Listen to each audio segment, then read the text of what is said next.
Hello, everybody. It is I. I wanted to talk about hoarding, and I watch Hoarders on A&E. If it's a free show on Samsung TV right now, it plays all day long. I think it's a 24/7 channel just dedicated to hoarders at the moment.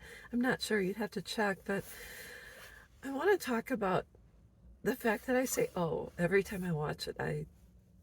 I'm just, I don't know if it's shock or awe or disgust. There's just a lot of words that come to mind when just descriptive words that come to mind. And today there was a man whose home was overtaken by rats, so much so that he had to go sleep in his shop. I was shocked. He talked about how he couldn't sleep because the rats will simply come up and lick your mouth or your eyes because it has fluid, and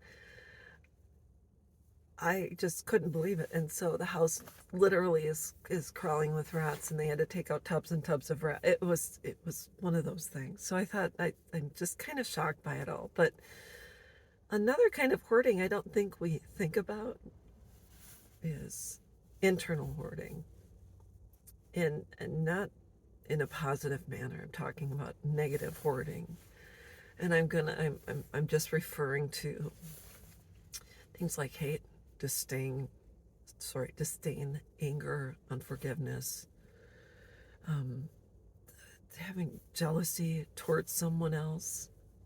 But I want to talk about, in particular, when it comes to adult children or adult sons and daughters who are angry with their parents and hold not a grudge, but they seem to be holding on to something. And I was reading a post today where the adult daughter had moved in with an aunt and was sending her mom really hate-filled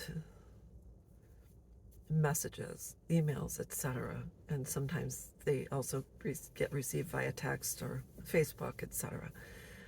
And there's one thing to be angry with someone and say, I'm really angry with you, or just would like to talk with you about XYZ, and try to get some answers, some reasoning behind an apology for. And so just my own situation, I'm disconnected from my own maternal, or my mother, I should say. And I disconnected her from her a majority of my adult life. And during that time was very angry and held on to a lot from my childhood. And it wasn't until I became an adult that I sat down with her and said, I'd like to discuss some things and just say that these are certain things I've been holding on to, and I'd like to proceed with the relationship if we can set healthy boundaries with each other. And I did. And unfortunately, they were not upheld on the other side. And so I had to basically disconnect. But I did so that time in a loving manner, in a kind manner, to say, this is not going to work for me anymore. And that was it. And I disconnected and moved on. And I don't have the urge to reach out and write letters and call her out or talk about my childhood. It was a matter of really stating how I felt, setting healthy boundaries, letting go, and mostly forgiving. And so I don't want to reach out and send any hate towards anyone.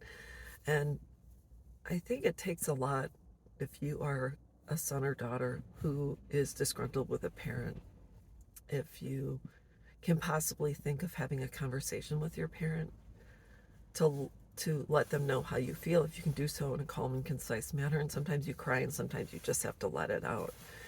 But if you can do so and your parent is able to listen, take it in, you can set healthy boundaries, that's great.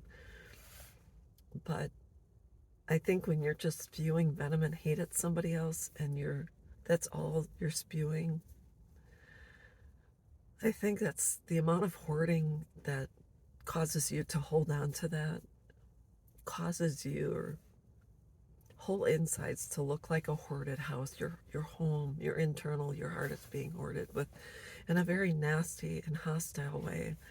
So if you possibly can talk to someone you hold a grudge against, or that triggers you, that sets you off, that causes anger to boil inside of you, I think it would be of benefit, not just to you, but anyone living in your home as well. So that's the worst kind of hoarding, I think, when we're holding on to hate, anger, negativity.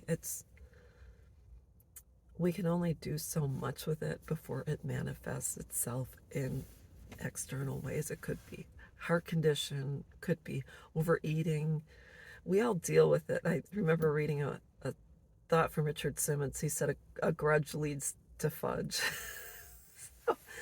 So if you can think of healthy ways, and then when you can calmly reach out to that person that has caused you pain to say, I need to sit down and talk with you, try to just let it go, give it back to them, and see if there's any possible way to reconcile or have a cohesive relationship, or even let go peacefully. That would be positive too. So that's my thought, and I'll be back.